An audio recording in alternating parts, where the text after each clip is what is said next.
अमेरिकी मीडिया के हवाले से ये जानकारी निकल करके सामने आ रही है और ये खबर ये है कि ट्रंप ने निजी तौर पर ईरान पर हमले की मंजूरी दे दी है, ये रिपोर्ट कह रही है। लेकिन अटैक कब होगा इसके बारे में हालांकि अभी तक कोई जानकारी नहीं मिल रही है और ईरान के परमाणु ठिकानों पर भी हमला किया जा सकता है। ये ऐसी तमाम रिपोर्ट्स हैं जो ये बता रही हैं कि आखिरकार आने वाले वक्त में क्या कुछ होने वाला है। मिडिल ईस्ट में जहां तैनाती कर दी गई है, वहीं ट्रंप ने निजी तौर पर ईरान पर हमले की मंजूरी दे दी है और अटैक के फाइनल ऑर्डर पर अब तक साइन नहीं किए गए हैं।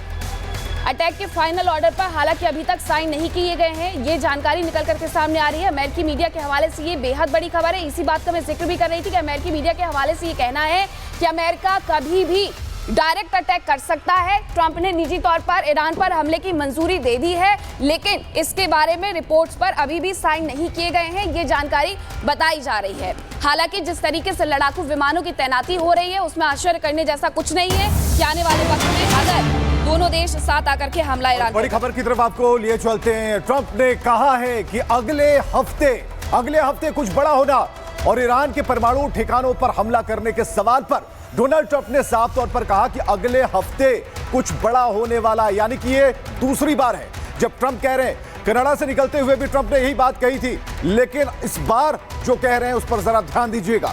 इस बार ट्रंप कह रहे हैं कि अगले हफ्ते कुछ बड़ा होने वाला है, यानी कि इस हफ्ते सिर्फ डिप्लोमेटिक बातचीत होगी और बराबर इंतजार ट्रंप कर रहे हैं ईरान की तरफ से कि वो बैकफुट पर आए और जिस डील की बात बराबर कह रहे हैं ट्रंप, उस पर वो सिग्नेचर कर पाए। तो बड़ी खबर इस वक्त हम आपको बता रहे हैं, स्थिति जो है वो बिल्कुल अब नाजुक दौर से गुजर रही है, क्योंकि ट्रंप ने एक बार फिर इशारा किया और इस इशारे को जो रक्षा विशेषज्ञ हैं बेहतर समझ पा रहे हैं और ये समझ पा रहे हैं कि कैसे ये युद्ध आगे की तरफ बढ़ता जा रहा है। तो एक और बड़ी खबर की तरफ आपको लिए चलते हैं और बड़ी खबर आ रही है कि ईरान के यूरेनियम इनरिचमेंट सेंटर पर आईडीएफ का अटैक हो गया है।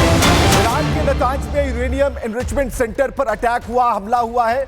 ये नतांज सेंटर में ईरान 60% यहां पर यूरेनियम इनरिच करके रखता है, यानी कि यहां पर एक बड़ा हब है, एक बड़ी यूनिट है और ईरान के यूरेनियम इनरिचमेंट सेंटर पर हमला होता है। तस्वीरें आप देख पा रहे हैं, लाल घेरे में जो नजर आ रहा है वो स्पॉट बता रहा है नतांज का परमाणु अड्डा और इस पर सबकी नजर है, खासकर अमेरिका भी बहुत ही नजदीक से इस पूरे मसले को देख रहा है। तो इस वक्त ईरान में हाहाकार मचा है और ट्रंप लगातार कार्ड खेलने की फिराक में है। दूसरी एक और जानकारी है, तेल अवीव पर ईरान ने फिर से मिसाइल अटैक कर दिया है।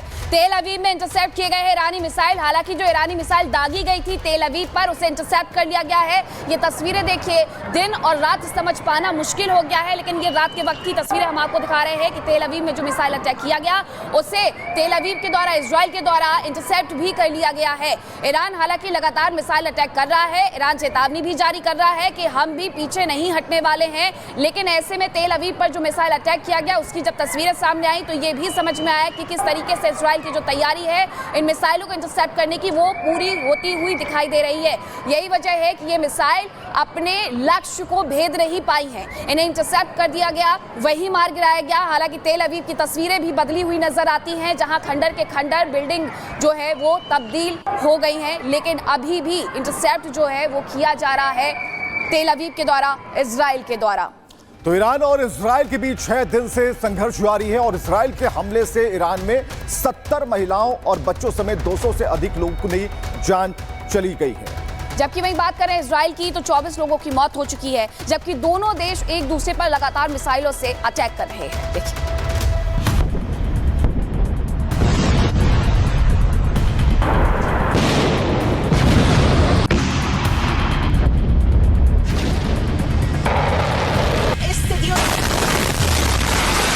ये तस्वीर तेल अवीव की है और ऐसी तस्वीर पिछले 6 दिनों से आ रही है। ईरान तेल अवीव को निशाना बना रहा है और इजराइल ईरान के मिसाइल को इंटरसेप्ट कर रहा है।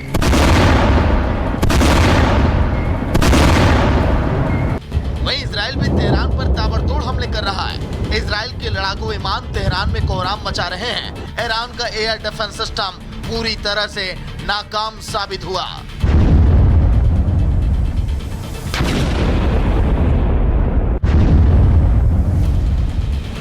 इजरायली वायुसेना ने तेहरान के निकट ईरानी एंटी टैंक मिसाइल अड्डे पर बमबारी की, जिसका इस्तेमाल हिजबुल्लाह करता था।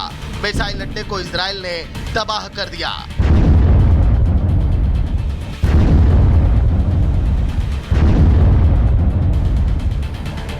और 7वें दिन भी इजराइल ईरान को नेस्तनाबूद करने के लिए उड़ान भरा है। इस बार 600 लड़ाकू विमानों की रिफ्यूलिंग की गई।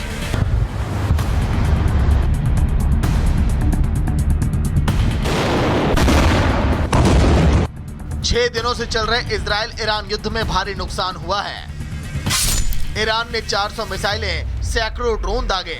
हमले में 239 नागरिकों सहित 585 लोग मारे गए, 1300 से ज्यादा लोग घायल हुए। इजराइल में 24 लोग मारे गए। ईरान में इजराइल हमले का विरोध हो रहा है। लोग सड़कों पर उतरकर अटैक का विरोध कर रहे हैं, लेकिन अब कोई प्रदर्शन कर ले या फिर एक दूसरे को धमकी दे दे, दोनों देशों से तबाही की तस्वीरें लगातार सामने आ रही हैं। ये तस्वीर उस वक्त की है जब इजराइल ने ईरान के सरकारी मीडिया हाउस पर मिसाइल अटैक किया था।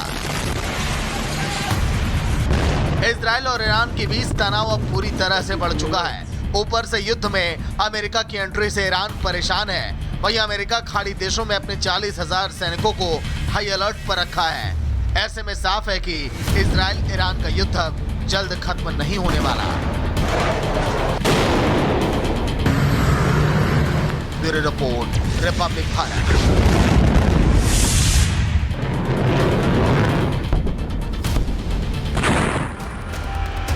और अब आपको बताते हैं कि इजराइल के हमले के बाद किस तरीके से तेहरान में अफरा तफरी का माहौल देखने को मिल रहा है। तेहरान में आधे से ज्यादा बैंक बंद हो चुके हैं। तेहरान में स्टॉक एक्सचेंज में कामकाज पूरी तरीके से ठप हो गया है। पेट्रोल पंप पर गाड़ियों की लंबी कतारें लगी हुई हैं।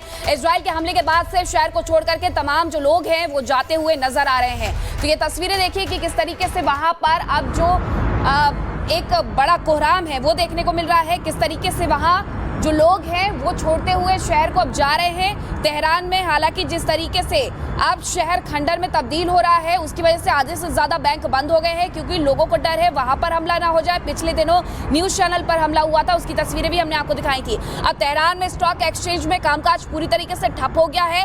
पेट्रोल पंप पर गाड़ियों की लंबी कतारें देखने को मिल रही हैं। लोग चाह रहे हैं कि फ्यूल ले और वहां से जल्द चले जाएं, उस देश को छोड़ करके चले जाएं। इजराइल के हमले के बाद शहर के शहर खाली किए जा रहे हैं। तो तेहरान में अब स्थिति ये हो गई है कि लोगों ने जाना शुरू कर दिया है, देश को छोड़ना शुरू कर दिया है, क्योंकि हालत बेहद गंभीर होती जा रही है। आने वाले वक्त में कुछ भी हो सकता है। अमेरिका की तरफ से लगातार ये रिपोर्ट्स आ रही हैं अमेरिकी मीडिया के हवाले से कि कभी भी सीधा हमला ईरान पर अमेरिका कर सकता है, और अमेरिका की तैयारी बेहद बड़ी है। F-16 से लेकर C-17 तक की तैनाती मिडिल ईस्ट से लेकर के अरब सागर तक हर जगह उनके द्वारा कर दी गई है। तो अब ऐसे में लोगों को डर है कि कहीं अमेरिका ने सीधे अटैक कर दिया तो आखिरकार क्या होगा।